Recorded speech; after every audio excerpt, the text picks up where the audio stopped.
Hello students, welcome to our YouTube channel. So today we are going to start our topic that is profit loss and discount. तो देखिए जब भी market में हम कोई भी चीज़ खरीदते हैं या उसको सोल्ड आउट करते हैं या बेचते हैं तो या तो ये होता है कि हमने कम में खरीदा ज़्यादा में बेचा तो दैट इज़ आवर प्रॉफिट। अगर हमने ज़्यादा में खरीदा और कभी हमें किसी भी रीज़न से उसको कम में सोल्ड आउट करना पड़ रहा है that is our loss. Okay, so next we are having discount.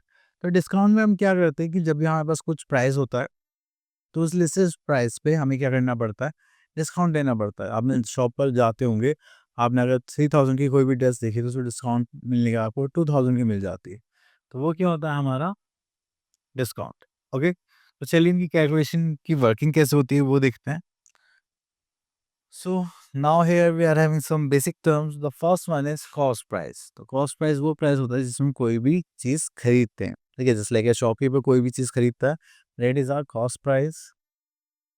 तो यहाँ पर सी एफिशिएंसी देखते हैं, the money paid by a person a shopkeeper to buy goods is called cost price.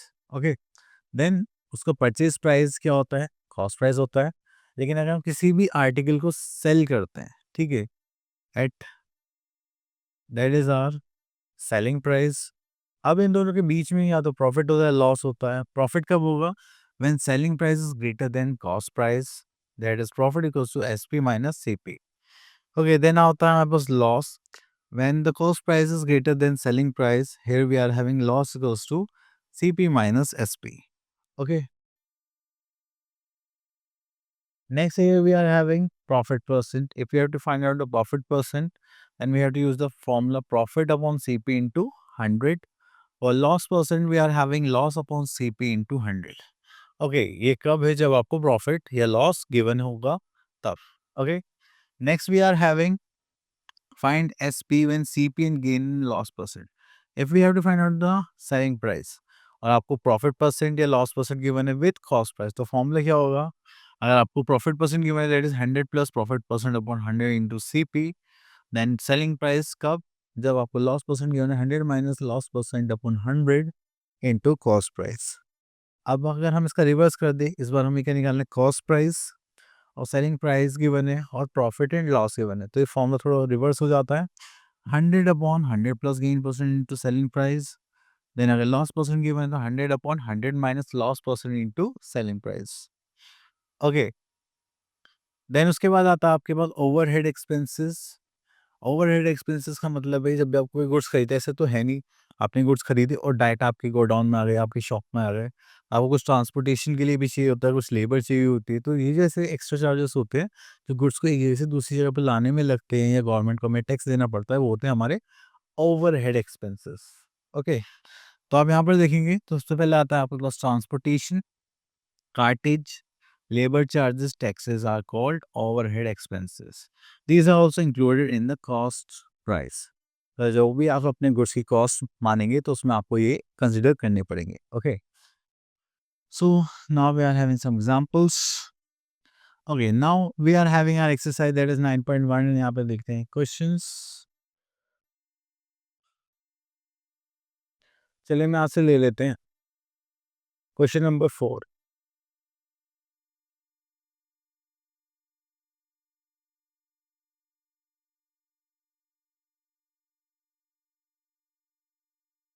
Okay, here we are having question number 4 on selling an auto rickshaw for 3,560. तो ये हमें क्या given है, selling price. So here we are having selling price of auto rickshaw.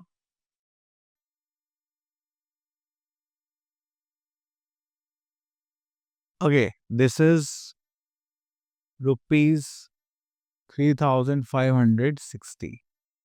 Okay, then next we are having loss percent of auto rickshaw.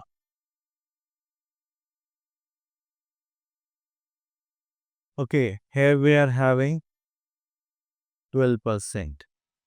And for how much should it be sold to gain our 12%? तो देखिए selling price given है, हमने इतने पर अगर sold out करते हैं 12% का क्या हो रहा है, लॉस हो रहा है। तो पहले हमें क्या फाइंड आउट करना पड़ेगा, cost price. Then we have to find out the selling price, जिससे कि हमें क्या पता चल सके गेन पता 12% गेन पर हम कितने पे सेल करेंगे ये पता करना है। Okay, So first we are going to find out the cost price of auto rickshaw. So we are going to find out just like cost price of auto rickshaw.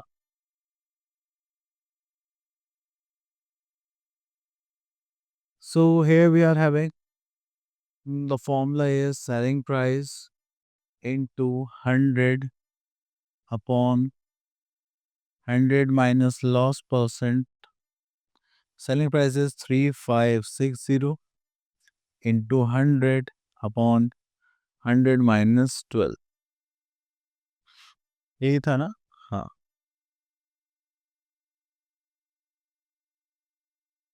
तो यहाँ से सॉल्व करेंगे. So we are in 3560 multiply by 100 divide by 88.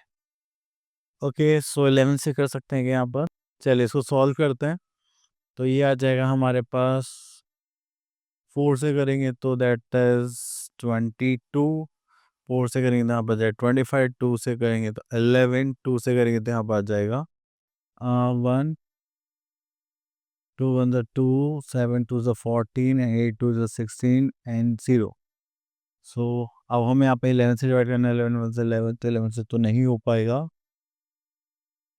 तो इसका answer points में आएगा. तो 1 minute में कैलकुलेटर यूज़ कर लेता हूँ. Just like 1780 multiply by 25 divided by 11.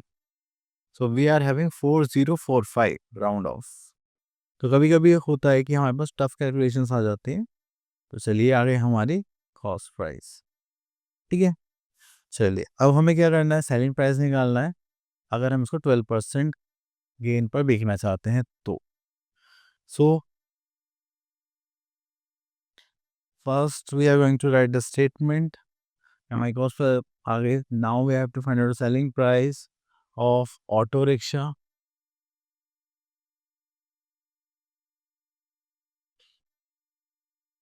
Eight 12% profit. तो उसके लिए हम क्या करेंगे यहाँ पर, that is cost price into 100 plus profit percent by 100. So ये हो जाएगा cost price into, sorry cost price कितना था हमारा. तो कॉस्ट प्राइस इज 4045. देन यहाँ पर जाएगा 100 प्लस 12 बाय 100. ओके. तो चलिए यहाँ पर फिर से हमारे पास थोड़ी लेंदी कैलकुलेशन आ गई. तो चलो देख लेते. 4045 इंटू 112. तो हो गया 100. 5 से करेंगे तो 2 टाइम्स 5 से करते हैं 5 8 40 0 9. तो 2 से करेंगे तो हो जाएगा 5 एंड दिस इज 6. ओके. चलिए इसकी मल्टीप्लाई कर लेते हैं. यहाँ पर कर लेते हैं. That is 809 multiply by 56. 9 6 54 and 8 6 48. Then 0 9 5 45 and 8 5 40. So we are in 4 0 13 carrying a 1. This is 5 4. Okay. So we are having 4 5 3 0 4. Okay, तो ये हो गया हमारा आंसर 4530 रुपीज़ एंड 4 पैसे. तो आप उसको राउंड ऑफ में भी लिख सकते हैं. हमने लास्ट टाइम राउंड ऑफ लिया था. That is 4530 approx as answer. Clear. चलिए इस तरह से आप इनको सॉल्व करेंगे. ओके. चलिए यहाँ से एक क्वेश्चन और ले लेते हैं.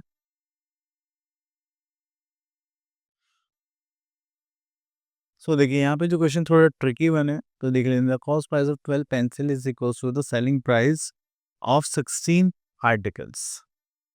फाइंड इट्स गेन और लॉस परसेंट. सो जो 12 पेंसिल्स का कॉस्ट प्राइस है वो कितना है, सेलिंग प्राइस ऑफ 12 आर्टिकल्स के इक्वल है. तो यहाँ पर देखते हैं just like cost price of 1 article is equals to 1 रुपये मान लेते हैं. ठीक है.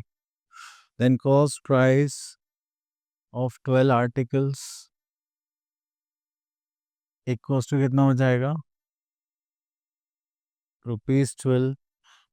सो हमारे पास कॉस्ट प्राइस ऑफ 16 आर्टिकल्स कितना हो जाएगा, ₹16। लेकिन अगर हम सेलिंग प्राइस की बात करें तो selling price of 16 articles is equals to the cost price of 12 articles.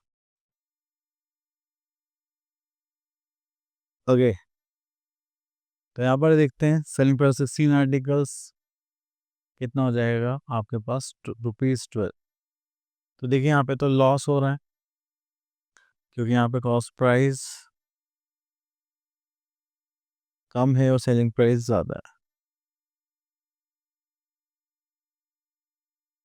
ठीक है, तो यहाँ पे कॉस्ट प्राइस ज़्यादा है, सॉरी सेलिंग प्राइस कम है। तो हम यहाँ पे cost price of 16 articles and selling price 16 articles का देखेंगे तो कॉस्ट प्राइस आ रहा है आपका 16 एंड सेलिंग प्राइस कितना है 12। ओके, तो यहाँ पे आपने देखा लॉस कितना आ रहा है, ₹4। अब आपको यहाँ पे क्या चाहिए, loss percent. So loss percent में आप क्या करेंगे, loss upon CP into 100। Loss कितने का हुआ है, ₹4 का कॉस्ट प्राइस था, 16 into 100 it is 4 times and इसको करेंगे तो कितना हो जाएगा 25। So we are having 25% as answer. Okay, तो ये हो गया हमारा सॉल्यूशन। चलिए अब आते हैं नेक्स्ट टॉपिक पर। So here we are having mark price and net price. अभी कोई भी प्रोडक्ट होता है उसपे एक प्राइस मार्क करा जाता है, उसको बोलते हैं मार्क प्राइस। उसके बाद जब हम उसको देखते हैं कि ये प्राइस में हम कितने में सेल कर सकते हैं तो होता है हमारा नेट प्राइस। यहाँ पर आता है आपके पास मार्क प्राइस की बात करें, the printed price of an article is called mark price. Then other discount, the deduction made on the mark price is called a discount. Then other net price, the difference between the mark price and discount allowed is called the net price. तो हम देखेंगे जो भी हम discount देने के बाद जिस प्राइस पे कोई भी चीज़ खरीद के लाते हैं that is a net price. Okay, so now again we are having our exercise. तो यहाँ पर एक क्वेश्चन ले लेते हैं, question number 2।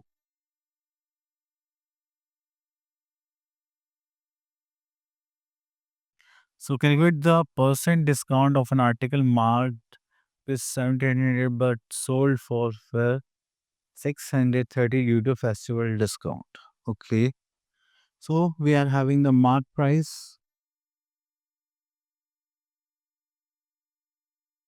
of article that is ₹700. We can say that net price or selling price. So net price of article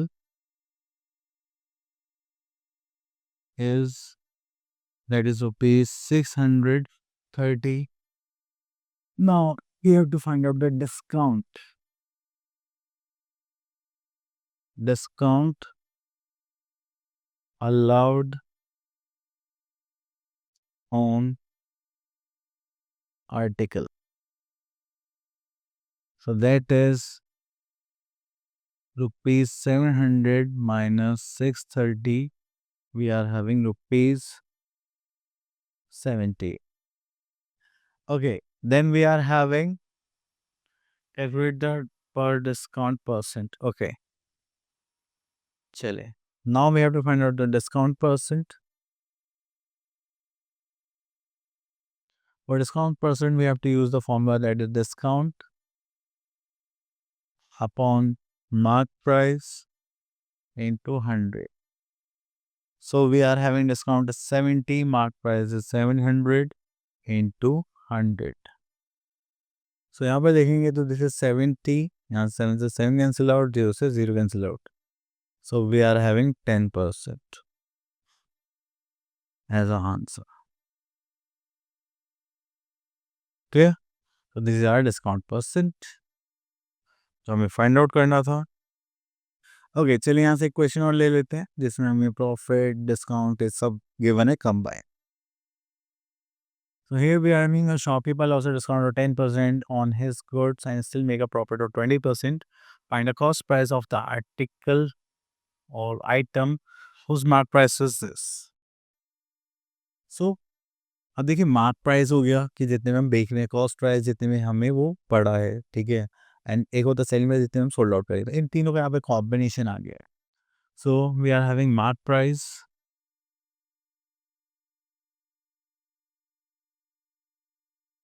is rupees 1700. Then we are having discount percent, that is 10%. जो net price होता है वही क्या होता है selling price. So selling price is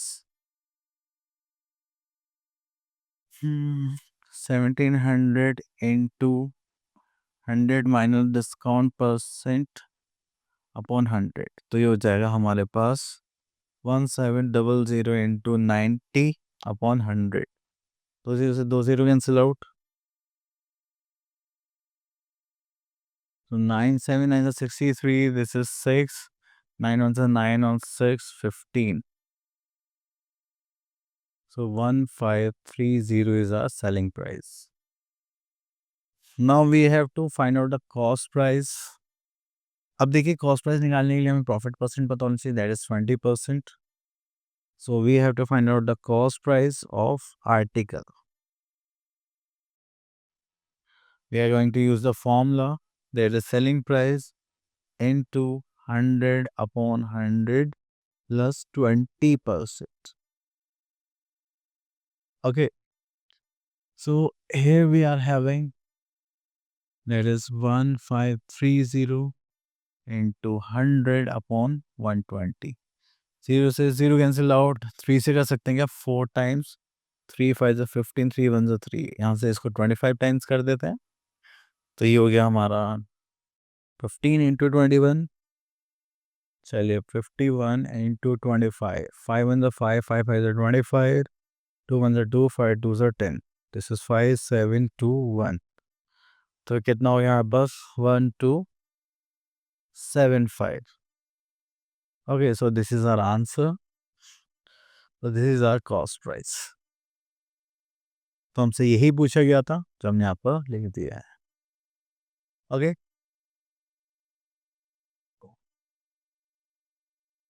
so I hope आपका topic clear हो गया होगा. अब मिलते हैं नेक्स्ट वीडियो में. Till then all the best.